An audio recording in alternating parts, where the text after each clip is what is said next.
Sa pikas bahin, attorney, ang General Santos City Chamber of Commerce and Industry naghatag nagyod og opinion og ilang stand may kalabutan sa kining legislated wage hike nga 100 pesos.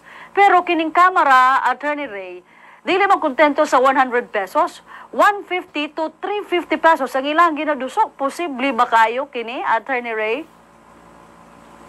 Predikto pa lang sa Senate, daghag opposition sa atong business community. Understandable na bumbaybon kay mga negosyante, ilang mangunang i-maximize po lang ilang kita.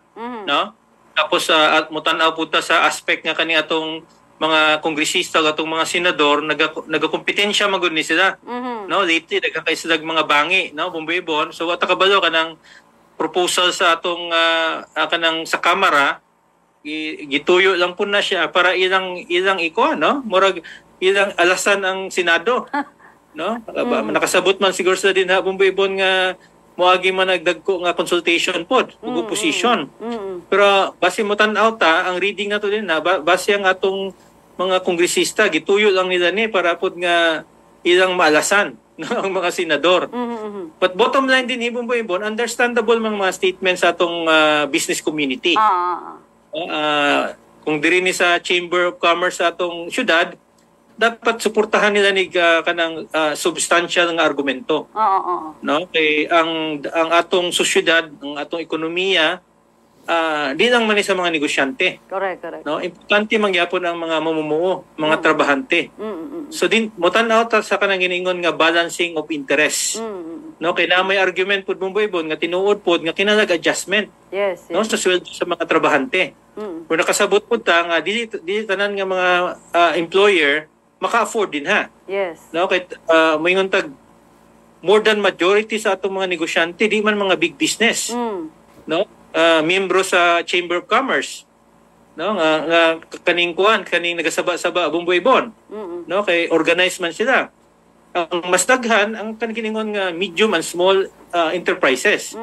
Nga mas dako ang apektuhan ni sila ha tungod kay ang ilang PC, no, ang ilang kapital gamay siya bumbaybon. Yes.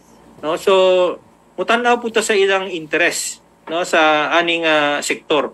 Okay, usa sa gingon nila dapat dili uniform, attorney, ang legislated wage hike. Dapat ihatag di sa RTWPB, kaya ang RTWPB mao'y nakabalo sa sitwasyon sa nagkadayang rehiyon din sa atong nasod. Yes, mo nang traditional nga konsepto, no, sa kaning giningon nilang regionalization sa adjustment sa wages. So wala na may nabago din sa anang argumento. Regional wage board mo nang familiar sa region. Pero ang punto sa atong kongreso, nga national ni siya, tungkol ang ilang pagtanaw maski ng atong regional nga mga wage board, ang ilang ginahatag nga increases sa atong mga empleyado dili ana ka reasonable. Mo nang ilang argumento nga talagsaon man guning legislated, no, ang kongreso mismo ang musep. Kaya ang ubang nasod man gud bumbaybon nga mas taas ang sweldo sa mga mamumuo, di man nimo kinahalag balaod. Muset ana, ang muset ana negosyo. No, bumbaybon ang pasabutin na nga for example, di ka ganahan og sweldo nga mubo, di ka mo trabaho. No, sa mga ekonomiya nga mga ana, mas taas pang sweldo sa mga mamumuo. Sa tuwa din murag baliktad ang nahitabo.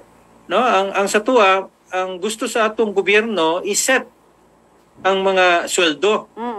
No, so sa ubang nasod maskin siguro sa China bumbaybon nga usa ka communist country, murag wa man ta nakadungog og kanang giningon nga legislated. Okay. No, ang gobyerno ang mukuan mo set og kanang sweldo. No, ang uban man gud mo argue kung di ka ganahan sa kanang sweldo nga gihatag sa imuha, ayaw ga-apply. No, usa pa na siya ka argumento, pero ang usa ka argumento nga mo-counter ana tungod lagi sa kapigaduhon, no, limitado og opportunity ang mga empleyado persado nga ma-apply sa trabaho tungod lagi nga limited o taas ang atong unemployment rate. Okay, usa sa pod ginaingon, attorney, nga posible lang argument nga posibleng adunay layoffs, job rotation o reduction of hours sa mga mamumuo o galing nga maaprubahan kini. Yes, possible na siya, no? Bumbaybon, kaya ang decision sa mga negosyante, for example, limitado ang ilang kita, no, ang margin limitado kayo, ang base mo offer sila kuan na lang, no, siguro longer hours, Oo. no, mas taas ang trabaho pagkatapos mas gamay nga empleyado. So, Yes. for may 20 ka empleyado, mahimong pulo na lang ka empleyado, mag-duty og mga 10 hours, mga anak Bombay bon ba? No, para i-meet pero taas ang sweldo, Oo. no? Increase nila ang kuan ang rate. So, business decision na siya, no? I-justify sa mga employer, pero kana siya, speculative pa na siya, kay basi tinuod po din nga na adyo'y basihan. Yes. No? Pero makasabot maski unsang argumento din ni Bumboy Bon, ang pagtaas sa sweldo sa mga empleyado, usa na siya ka-expense Yes. sa negosyo. Oo. No? So kung expense na sa negosyo, nadyo'y ang kita, muhina yung kita sa negosyo, but syempre atong tanawon pod nga na-interest sa mga mamumuo, no, ilang share sa kaning siguro profit sa kumpanya, kung ang mga kumpanya kuan jud, no, nagakita, no? So kung mga dagko nga kumpanya Bumboy Ibon, dagko jud ning ilang expense ani. Once ka implement kaning legislated wage hike, tako ni siya nga impact, no, sa unsa ni sa kaning net take home pay sa mga empleyado. How about ang epekto sa products and services ug gikaingong musirit gyud ang inflation, Attorney Ray? Usa na siya ka-fierce, no, sa atong mga ekonomista Bumboy Bon, kay murag logical man na siya. Nga mutaas ang imong overhead, mutaas pud ang presyo. No? So mo create og kanang multiplier effect, murag ang imong sweldo nga nitaas, Bumboy Bon, murag nakaon lang gyapon sa pagtaas sa mga palaliton. Yes, correct.